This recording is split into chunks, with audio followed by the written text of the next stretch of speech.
Les dirigeants adventistes étendent l'évangélisation numérique pour accélérer la mission de diffuser le message de Jésus dans le monde entier. Des bénévoles proposent des services de santé et un soutien spirituel à plus de 20 000 personnes en Papouasie-Nouvelle-Guinée. ADRA intensifie ses opérations pour soutenir les victimes de la guerre et de la faim au Moyen-Orient. Une auteure à succès révèle comment la détection précoce du cancer a sauvé sa vie. La Jamaïque célèbre près de 1000 baptêmes dans l'initiative Toute la famille en mission. Des histoires inspirantes et bien d'autres, maintenant sur ANN.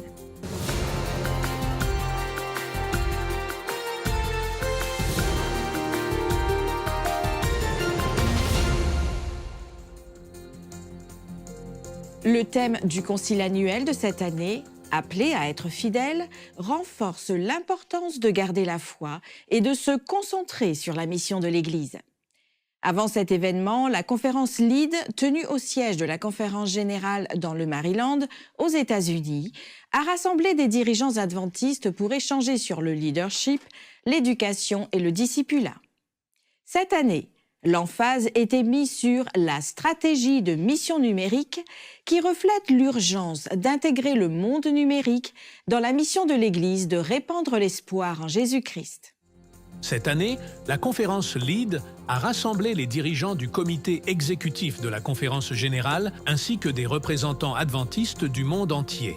Tenu au siège de la conférence générale, le message clair était d'élargir rapidement et efficacement la mission d'évangélisation grâce à des stratégies numériques. Le président de la conférence générale, le pasteur Ted Wilson, a souligné l'importance d'équilibrer l'utilisation de la technologie avec un suivi personnel, essentiel pour le succès évangélique. Seulement grâce au suivi et au contact personnel que l'on parvient à un témoignage véritablement efficace. Richard Stephenson, trésorier adjoint de la conférence générale, a présenté la stratégie de mission numérique. Il a souligné que tous les projets technologiques et numériques doivent être axés sur la mission d'évangélisation. Cette stratégie a été soigneusement conçue pour garantir que chaque action soit alignée sur le mouvement mondial d'évangélisation JIREI, qui unit les efforts missionnaires de l'Église. Toute technologie et tout projet numérique doivent être axés sur la mission. C'est sans équivoque. Ce n'est pas discutable. Tout ce que nous faisons doit être axé sur JIREI. La structure de gouvernance de la stratégie implique des comités responsables de l'innovation, de l'infrastructure et des initiatives. Ces comités veillent à ce que chaque projet numérique soit durable et conforme aux principes de l'Église. Stephenson a également souligné que l'évangélisation numérique ne sera efficace que si elle est centrée sur les communautés locales, où la transformation se produit. Tous nos efforts d'évangélisation numérique doivent être centrés sur la communauté de l'Église locale. C'est essentiel et c'est la base de notre stratégie numérique de la conférence générale.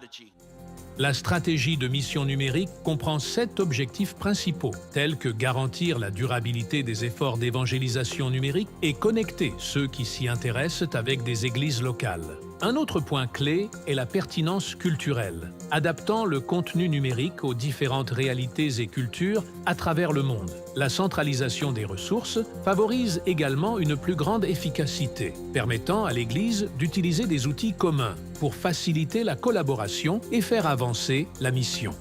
L'Église cherche à renforcer sa présence numérique sans perdre de vue la mission qui nous a toujours guidés. Grâce à ces outils, nous continuons à apporter le message d'espoir en Jésus-Christ au monde. En Papouasie-Nouvelle-Guinée, une mission extraordinaire atteint même les zones les plus reculées. 20 000 personnes, dont beaucoup n'avaient jamais vu de médecin, ont reçu des soins d'une équipe médicale bénévole adventiste et 70 000 personnes se sont rassemblées pour un premier sermon. Nichée dans l'immense océan Pacifique, se trouve une terre de l'inattendu. Malgré un passé sombre, une nouvelle lumière brille sur la Papouasie-Nouvelle-Guinée. une initiative audacieuse et inédite de l'Église adventiste du 7e jour voit le jour. Je m'appelle Camille Huttman et voici l'histoire de PNG pour Christ de AWR, la radio mondiale adventiste. Chez AWR, notre équipe a prié et planifié stratégiquement pour atteindre la plus large population possible. Dieu nous dit clairement que la clé pour toucher le cœur et l'esprit est le travail missionnaire médical. Et si Dieu le dit, AWR le fera. Face à un besoin médical incroyable en PNG, où la plupart des habitants n'ont jamais vu de médecin et très peu de prestataires de soins médicaux exercent, un miracle s'est produit. À Mount Hagen, la radio mondiale adventiste a organisé la plus grande clinique gratuite jamais tenue par l'Église adventiste du 7e jour. À l'ouverture, le site a été envahi. Plus de 20 000 personnes sont venues, en fauteuil roulant, avec des cannes ou rampant sur leurs genoux, dans l'espoir désespéré des soins offerts par notre équipe internationale. Dr Jacob Provocar et son équipe ont réalisé plus de 3000 opérations de cataracte qui ont changé des vies, redonnant la vue à ceux qui vivaient dans l'obscurité. D'autres cliniques ont fourni des traitements essentiels. Pas moins de 14 000 personnes ont reçu des soins médicaux et dentaires. Mais peut-être que la dernière étape était la plus importante. Après avoir reçu des soins, les personnes ont été dirigées vers l'équipe de conseil spirituel pour rencontrer un pasteur qui les a invités aux prochaines réunions d'évangélisation. Réparties à travers la nation insulaire de PNG, environ 2300 réunions devaient commencer simultanément. L'anticipation était grande. Des foules massées sur les sites bravèrent la pluie, alors qu'elles campaient et se protégeaient sous des parapluies. Elles étaient impatientes d'entendre ce message d'une vie. Même la police dans les rues incitait les gens à assister aux réunions. À l'ouverture, 70 000 natifs de PNG ont rempli un stade pour écouter le président Ted Wilson. De nombreux conférenciers invités sont arrivés du monde entier pour s'impliquer sur différents sites. Une opportunité exceptionnelle a été offerte à 24 étudiants du séminaire théologique de l'Université Andrews et à 4 professeurs. Parrainés par AWR, ils ont mis en pratique l'évangélisation en menant leur propre campagne, acquérant des compétences précieuses et des connaissances pour enrichir leur future carrière. Pendant ce temps, les ondes d'AWR étaient en effervescence pour diffuser les rencontres depuis 11 emplacements. Elles atteignaient même les zones les plus reculées, apportant la bonne nouvelle de Jésus et les messages des 3 anges. En 2019, Hélène et Simon, un couple pastoral d'une église du dimanche, ont découvert ce que la Bible dit sur le sabbat. Mais ils avaient du mal à concilier cette vérité avec le culte du dimanche, pratiqué toute leur vie. Cherchant à être éclairés, Simon a prié et Dieu a travaillé dans leur cœur. Convaincus des vérités adventistes, ils ont démoli leur maison et déplacé leur famille dans une hutte afin de construire une nouvelle église adventiste, même s'ils n'étaient pas encore adventistes. Mais cela a suscité la colère de 9 autres dénominations entourant son église qui ont attaqué Simon et brûlé sa hutte. Il garde encore des cicatrices de cette attaque. Sans se laisser décourager, ils ont été baptisés lors des réunions tenues par le président Wilson. AWR a collecté des fonds pour construire leur maison derrière leur nouvelle église. Hélène a fait part de leur joie à l'idée de devenir des faiseurs de disciples, avec les personnes étudiant avec eux et d'autres nouvellement baptisés. Simon a déclaré « Nous préférerions mourir que d'arrêter de travailler pour le Seigneur ». Dans le prochain épisode d'ANN, nous partagerons plus d'informations sur cette mission. Vous découvrirez comment elle façonne les communautés et renforce la foi à travers la Papouasie-Nouvelle-Guinée. Advent Health pose la première pierre d'une salle d'urgence à Sanford, en Floride. Cette installation à la pointe de la technologie fournira des services de soins d'urgence avancés, améliorant l'accès à des soins de santé rapides et de haute qualité pour la communauté.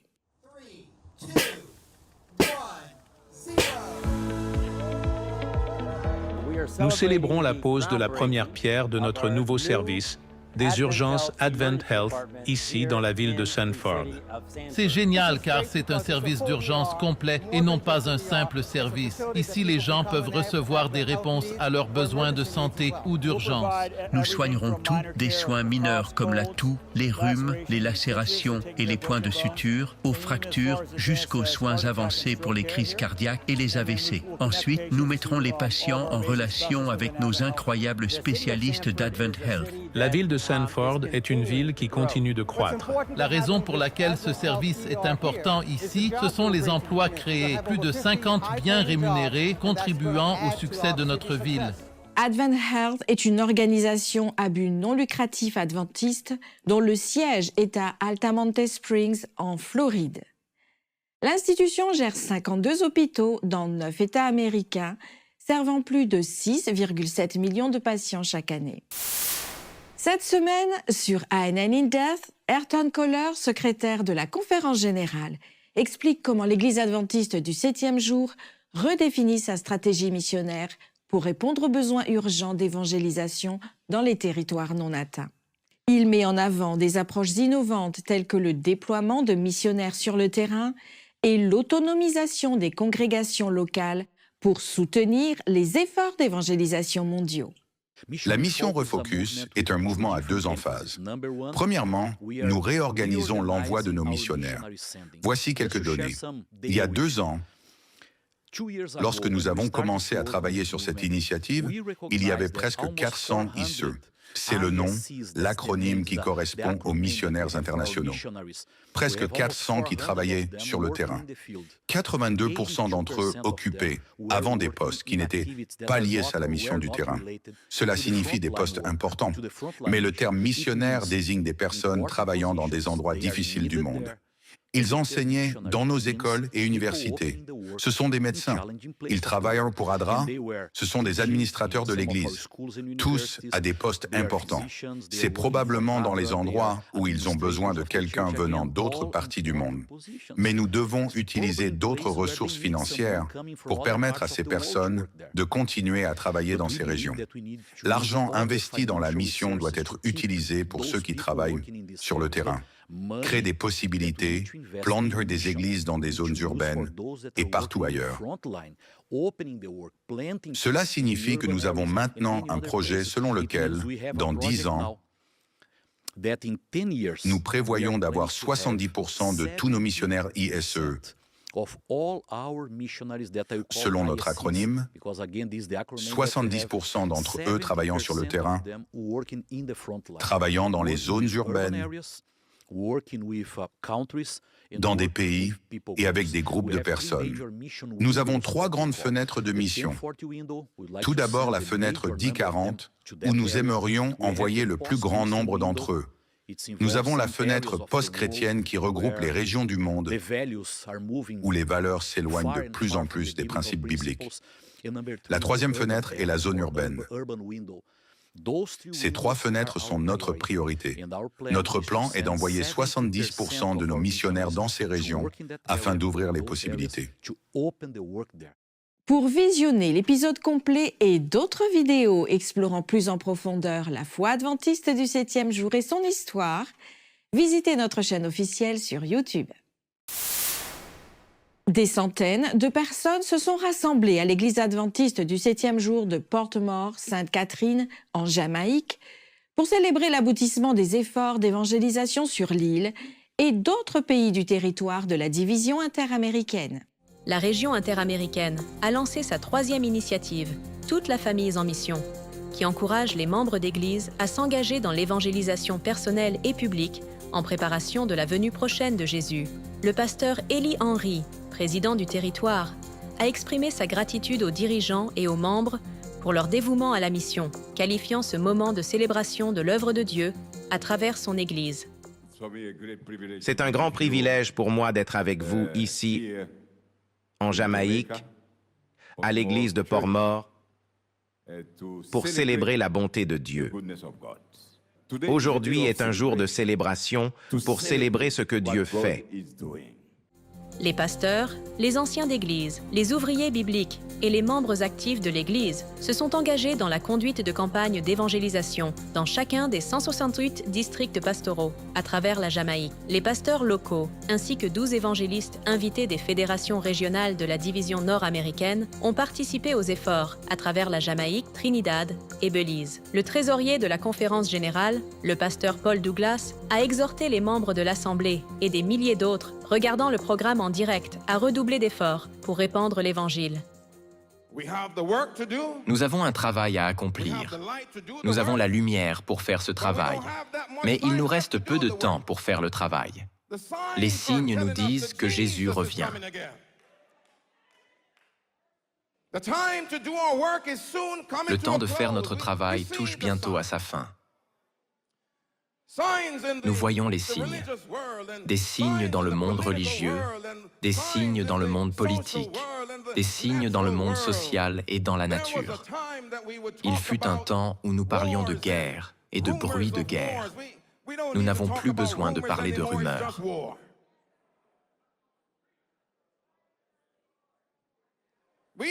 C'est déjà la guerre. Nous n'avons pas beaucoup de temps pour faire le travail. Nous avons un travail à accomplir. Nous avons la lumière pour faire le travail. Il nous reste peu de temps pour faire le travail. Chers amis, Dieu nous a appelés. Jésus nous a envoyés dans des champs pour travailler.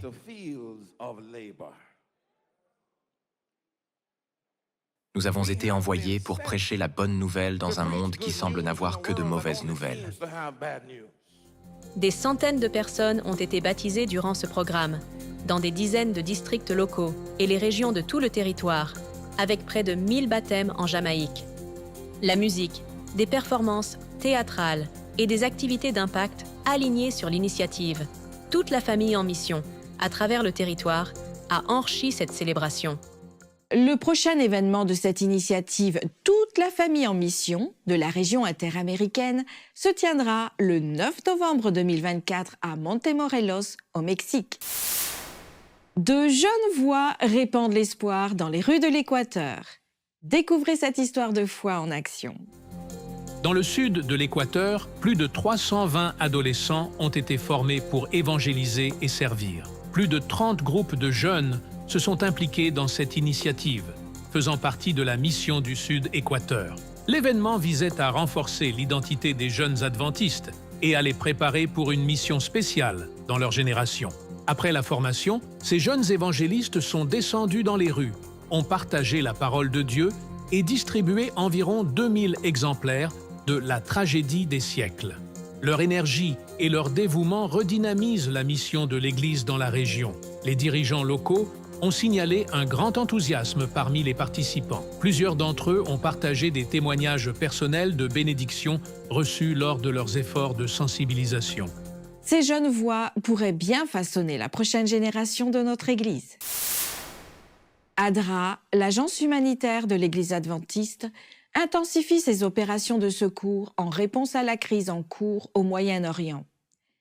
Avec des millions de personnes déplacées, l'agence a mobilisé des ressources pour soutenir les communautés dévastées de la région. Au milieu du conflit croissant au Liban et en Syrie, ADRA distribue de la nourriture, fournit des abris et répare les infrastructures communautaires essentielles, telles que les cuisines et les sanitaires. En partenariat avec des organisations internationales, comme le Programme alimentaire mondial, ADRA propose également des bons électroniques pour répondre aux besoins fondamentaux. L'agence accorde la priorité aux femmes et aux enfants, qui constituent la majorité des réfugiés, et explore des solutions énergétiques durables pour garantir la sécurité dans les abris. ADRA reste déterminée à redoubler d'efforts tout en levant des fonds pour étendre son aide humanitaire. Pour apporter votre soutien, visitez le site web d'ADRA. D'Advent Health aux États-Unis, nous vient l'histoire inspirante de Christine Harmel, une auteure à succès du New York Times qui a fait face à un diagnostic de cancer du sein et l'a surmonté. Elle souligne l'importance du dépistage précoce qui permet de sauver des vies. Tom Johnson nous en dit plus. Nous parlons de l'importance des dépistages réguliers du cancer du sein et de la manière dont ils pourraient vous sauver la vie.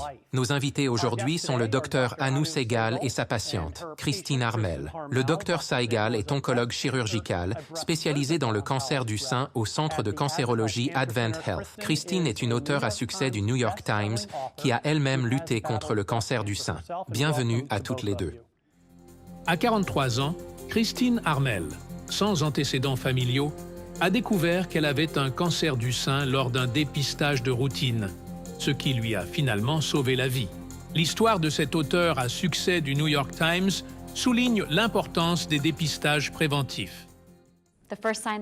La première alerte est survenue lors de ma mammographie anormale, ce qui, je pense, nous montre à quel point il est important de rester à jour avec nos mammographies et tous les dépistages recommandés.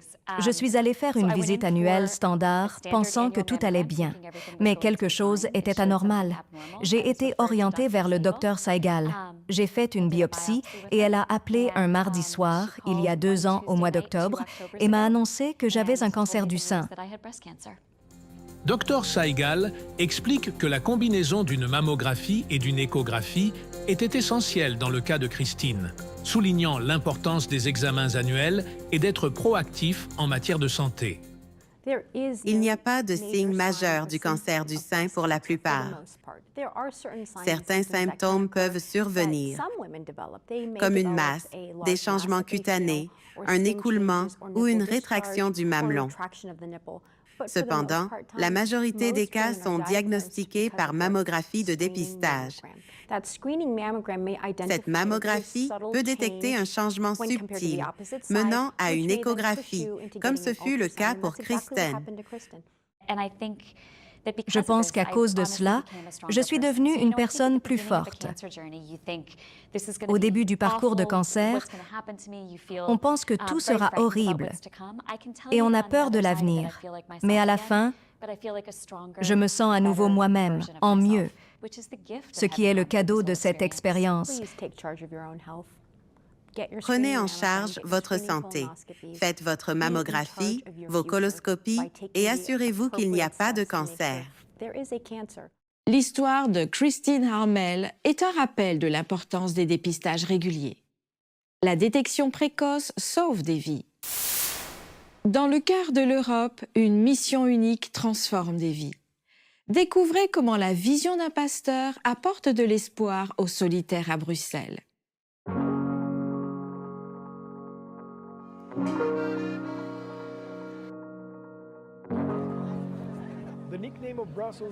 Bruxelles est surnommée la capitale de l'Europe, car c'est ici que se trouve le Parlement européen. Dans cette ville de 1,2 million d'habitants, vivent 5000 diplomates et des personnes venant de différents pays d'Europe et du monde entier. Cela fait de Bruxelles la deuxième ville la plus cosmopolite du monde.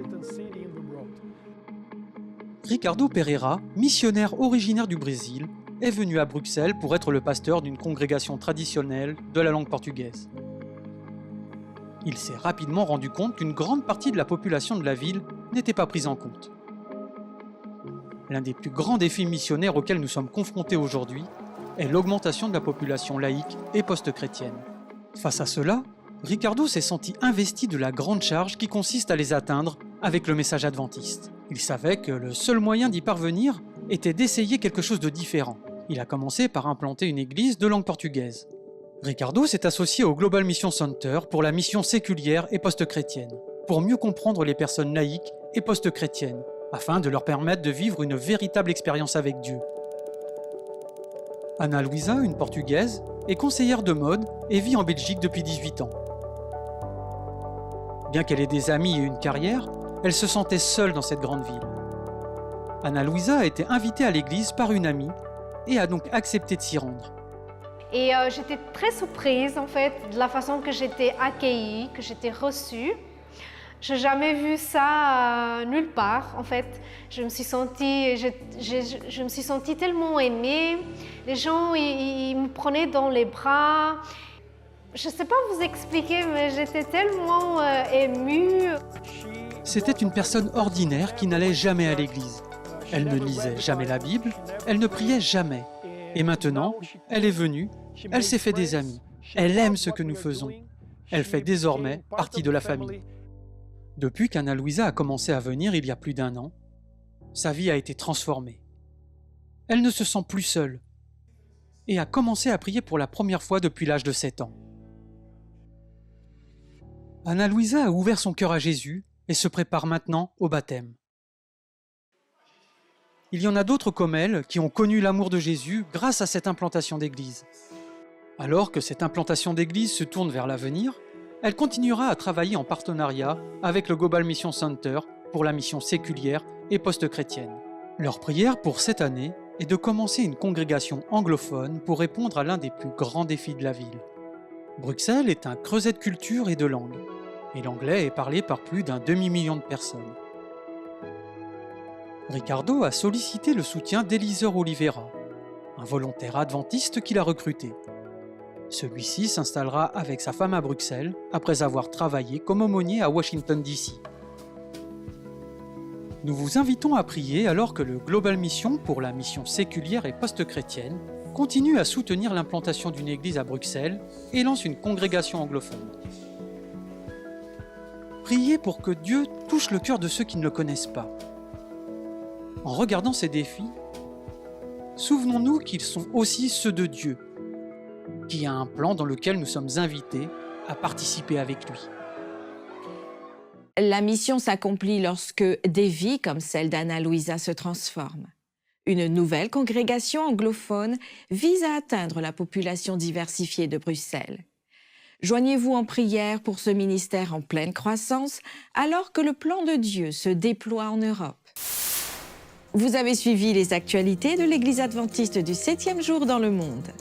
Présente dans plus de 200 pays, la dénomination cherche à servir comme le Christ à travers ses membres, ses dirigeants, son siège administratif, ses institutions et ses ministères de soutien. Vous pouvez accéder à d'autres bonnes nouvelles en rejoignant les chaînes officielles de l'Église adventiste sur YouTube, Instagram et Facebook et explorer le site web d'ANN sur adventiste.news. Partagez votre histoire de foi et laissez un sujet de prière car nous prions pour vous. Avant de se dire au revoir, nous vous laissons avec ce verset tiré de Philippiens 1 au verset 6. Le texte dit ceci. « Je suis persuadé que celui qui a commencé en vous cette bonne œuvre la rendra parfaite pour le jour de Jésus-Christ. » Étudiez la Bible quotidiennement pour découvrir d'autres merveilleuses promesses d'espoir. Nous nous retrouverons la semaine prochaine pour une nouvelle édition d'ANN. Que Dieu vous bénisse et prenez soin de vous.